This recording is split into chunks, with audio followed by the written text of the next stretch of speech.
No estudo de hoje, nós vamos ver como a ação do mal se torna mais intensa quando a sexta trombeta é tocada. Mas nós também veremos como Deus irá se manifestar para trazer juízo quando a sétima trombeta tocar. É agora Escola Bíblica.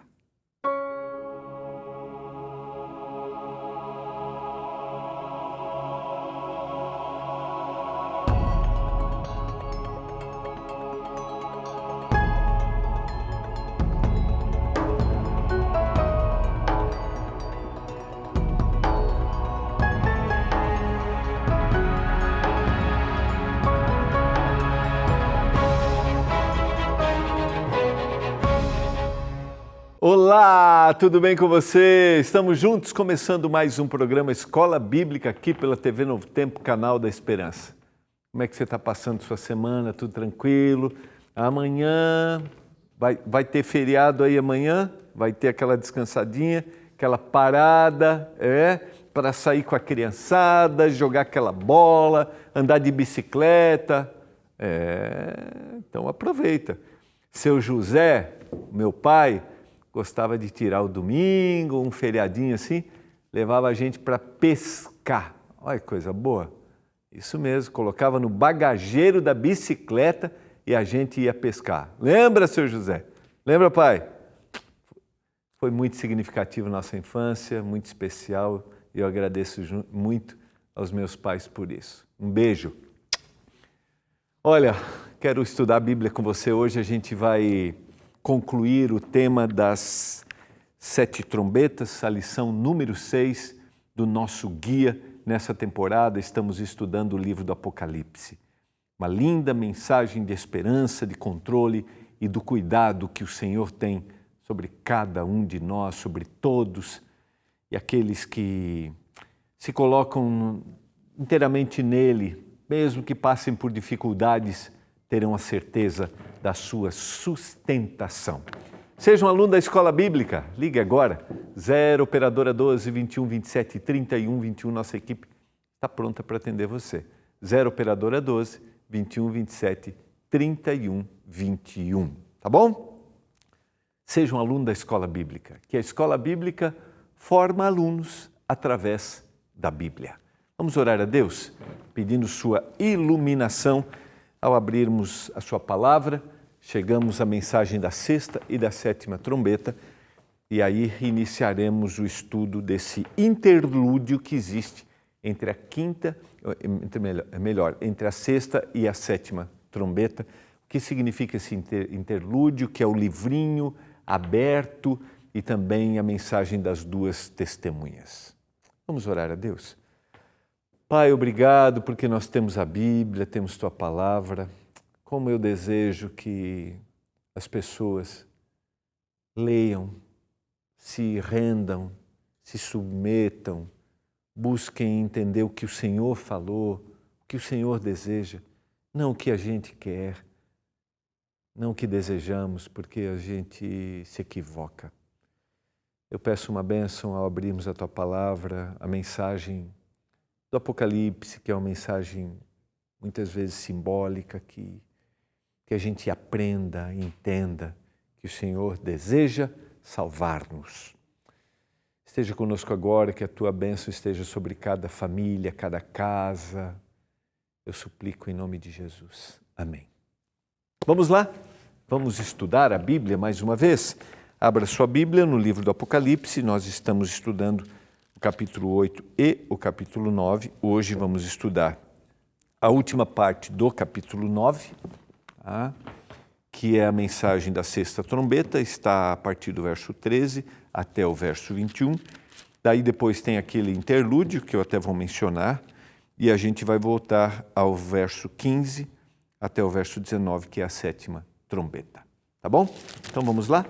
Vamos ao estudo. Só vamos recordar o que a gente viu ontem.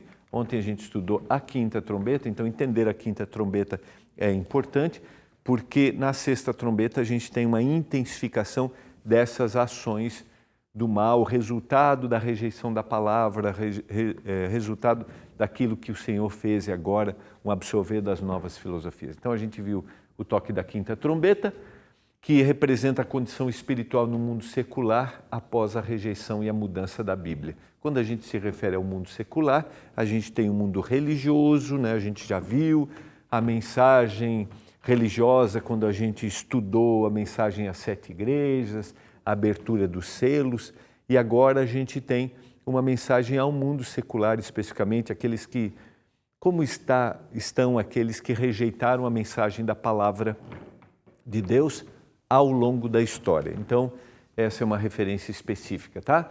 Então, é a condição espiritual do mundo secular após a rejeição e a mudança da Bíblia. A gente viu também a crença em Deus foi mudada pela filosofia centrada no ser humano. Então, eu devo agora satisfação a mim mesmo, não devo satisfação. Na realidade, se questiona a existência de um ser, de um Deus. Acredita-se. Muitos acreditam numa força, numa energia, alguém soberano, mas não é alguém que interfere diretamente. Eu já falei aqui em algum momento, mas é importante lembrar que ao longo da história, muitas vezes, a descrença em Deus se deu também pela forma que as pessoas usaram o nome de Deus.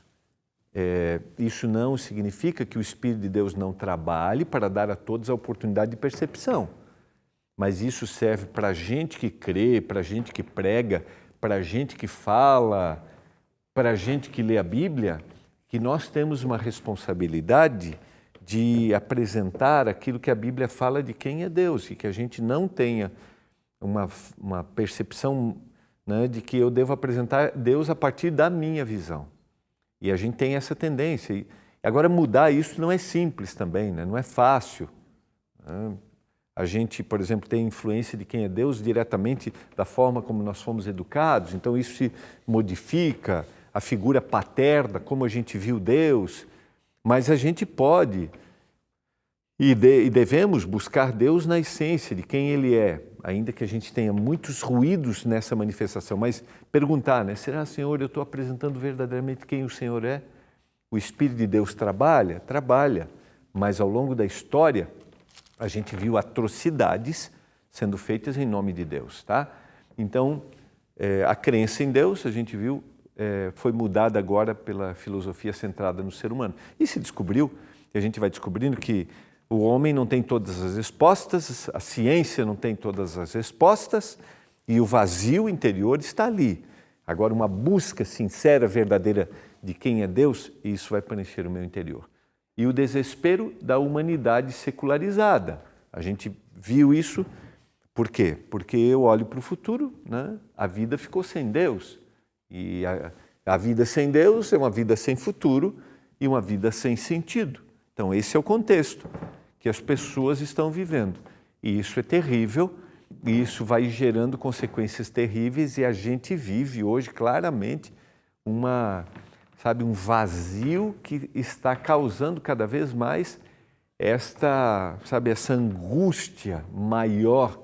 E a gente vê claramente que há dentro do ser humano, no interior do ser humano, e eu terminei ontem trazendo essa reflexão, uma busca, né, para que esse vazio seja preenchido, porque nós desejamos realmente, porque fomos criados assim, Deus colocou no nosso coração o infinito. Então vamos lá? Vamos ao nosso estudo de hoje, a sexta e a sétima trombeta, que nós vamos trazer aqui reflexões. Quero convidar você para abrir no livro do Apocalipse, capítulo 9, a partir do verso 13. 9, verso 13. Voltando aqui, o sexto anjo tocou a trombeta e ouvi uma voz procedente dos 4 ângulos do altar de ouro que se encontra na presença de Deus. A referência do altar de ouro é uma referência direta ao altar de incenso, para você que lê a Bíblia normalmente, uma referência ao ritual do santuário, que está lá no livro de Êxodo, no livro de Levíticos, que era a forma didática que Deus usava para ensinar o plano da salvação, o cordeirinho que era morto. E no altar de ouro, que é o altar de incenso, ali aquela fumaça do incenso subia representando o clamor, as orações daqueles, sabe, que estavam ali na terra e desejavam a salvação, a vinda do Messias. Então, essa é a figura do santuário. Lembra bem, João está usando figuras que eram conhecidas para aqueles que viviam nessa época. E o ritual do santuário era um desses costumes, práticas constantes. Verso 14, dizendo ao sexto anjo, ao mesmo que tem a trombeta, solta os 4 anjos que se encontram atados junto ao grande rio Eufrates. Vamos tentar aqui ser didático para você entender. A gente já fez referência aos 4 anjos, em Apocalipse 7, 1 a 4. Eles são os mesmos que seguram os 4 ventos, ou seja, representam aqui na linguagem dessa época como se a terra estivesse sendo suportada, a terra estivesse sendo segurada. E quando os anjos soltam esses ventos, ou seja, agora a ação, as ações dos últimos acontecimentos da história são muito mais evidentes, as ações do inimigo de Deus, as oportunidades que se encerram e a proximidade da volta do Senhor Jesus. Então, esse anjo diz, solta para os 4 anjos, solta os 4 ventos, solta os 4 cantos, que se encontram atados junto ao grande rio Eufrates. A expressão rio Eufrates, dentro do contexto bíblico e geograficamente também, é a fronteira que separava o povo de Deus. Ou seja, as ações do inimigo vinham sempre contra o povo de Deus, além do Eufrates, além do rio Eufrates. Então, há aqui uma ação maior dos inimigos do povo de Deus. Solta agora, porque eles estão presos junto ao rio Eufrates, que separa aqueles que são fiéis ao Senhor. Lembra, na mensagem da 5ª trombeta, os gafanhotos, né, em forma de escorpião, com a sua cauda, não deveriam atingir aqueles que haviam aceito a mensagem da palavra. E aqui o Senhor está dizendo assim, solta, porque agora a manifestação, as ações do mal serão mais intensas e a terra ficará insuportável. As forças do mal se encontram sob o controle de Deus. Isso é importante dentro dessa referência bíblica. Só receberão liberalidade para agir depois do tempo que Deus estabeleceu. A gente vai ver na sequência. E isso aqui é extremamente importante para você que está me ouvindo agora. Eu não sei se você acredita na luta entre o bem e o mal. Não sei se você acredita que o mal existe. Biblicamente, o mal existe. Nós estamos no meio de uma luta, eu já falei algumas vezes aqui sobre isso, e nós precisamos fazer uma escolha. Agora, na luta entre o bem e o mal, Deus sempre dá um limite para a atuação. Agora, eu tenho liberdade para escolher, e Deus não invade minha liberdade. E aqui, quando o Senhor diz solta, Ele está mostrando claramente que Ele tem controle de tudo. E só receberão liberalidade quando Ele disser. Olha o que diz o verso 15. Foram então soltos os 4 anjos que se achavam preparados para a hora, dia, mês e ano, para que matassem a 1/3 parte dos homens. Ou seja, agora há um desígnio divino. Ou seja, cada um teve a liberdade de escolher. E quanto mais se aproxima o fim, a intensificação de destruição das forças do mal na terra serão maiores. E hoje a oportunidade de salvação, hoje eu posso escolher ao Senhor Jesus. Lembra? Eles esqueceram, está lá na 5ª trombeta, esqueceram de quem é Deus, aderiram agora, absorveram para eles novas ideias, novas filosofias, centrados melhor, neles mesmos. E o homem vive na angústia disso. E quanto mais se aproximar para o fim, alguns rejeitarão e se voltarão para o Senhor, mas alguns persistirão em continuar fazendo aquilo que é mal.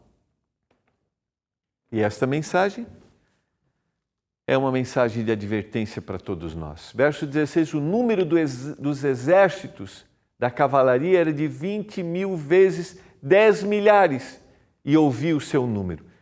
Muitos tentam explicar a contagem desses números aqui, mas dentro da ideia bíblica, né, a cavalaria são os mesmos gafanhotos da quinta trombeta, ou seja, e os gafanhotos representam as ações do mal em resultado daquilo que o homem abandonou a Deus e agora o mal está agindo e eles vêm aos milhares. Aqui está dizendo assim, a investida é agora ainda mais intensa. Lembra que eu falei ontem? Esse é um cenário que para aquele povo era muito familiar.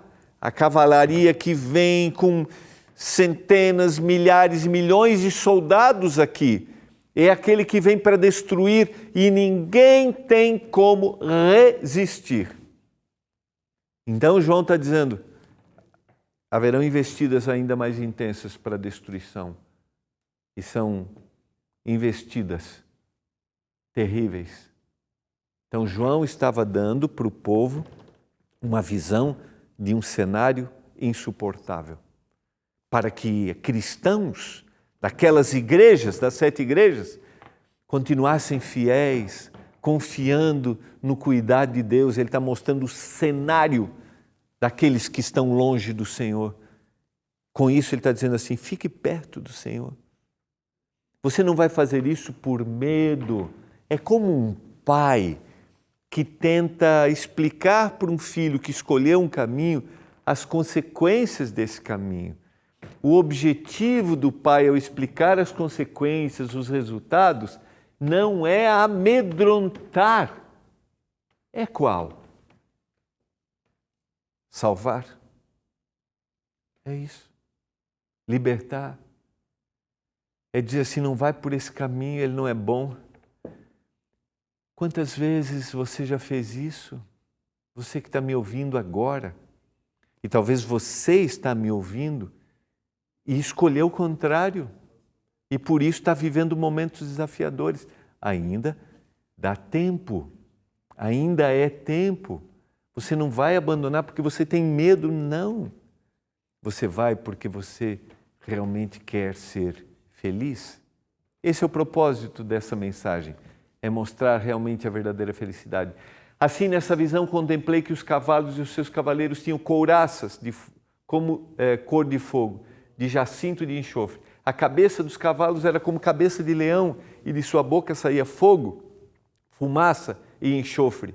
Esses versos, né, dos versos 17 a 19 agora, como na quinta trombeta, que vai dos versos 7 a 12, a 11 melhor, ele faz uma descrição dessas hostes do mal. Cenário muito claro para aqueles que estão vivendo nessa época.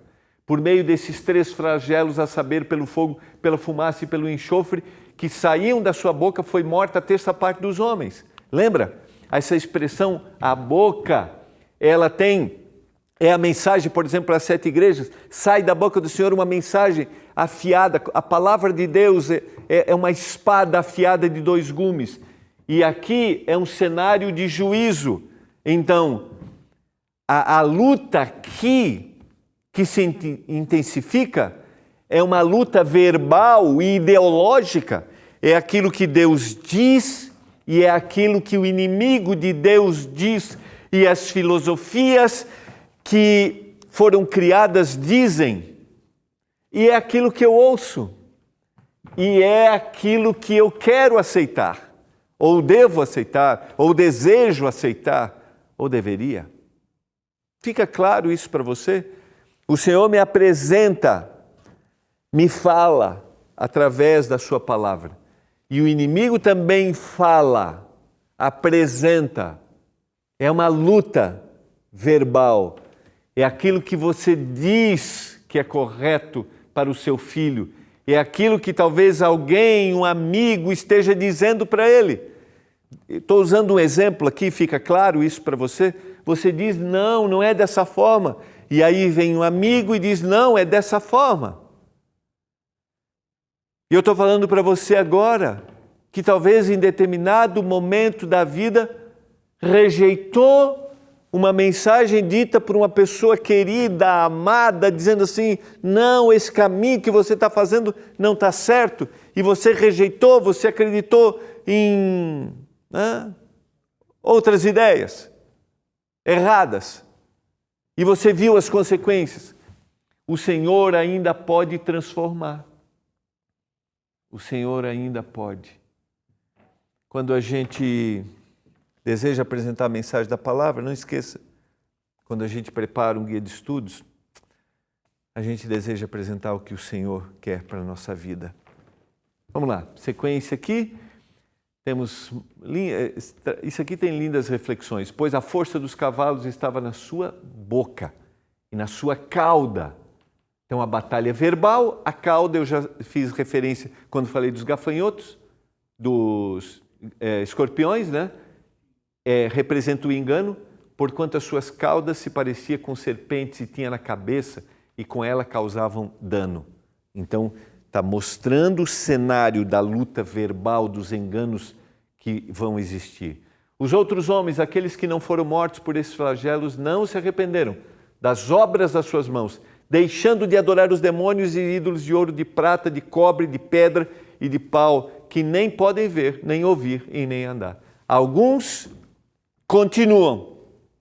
Alguns não perceberam, alguns não continuaram crendo, adorando e não aceitando a mensagem. Então esse será um cenário do fim. Nem ainda se arrependeram dos seus assassínios, nem das suas feitiçarias, nem da sua prostituição e nem dos seus frutos.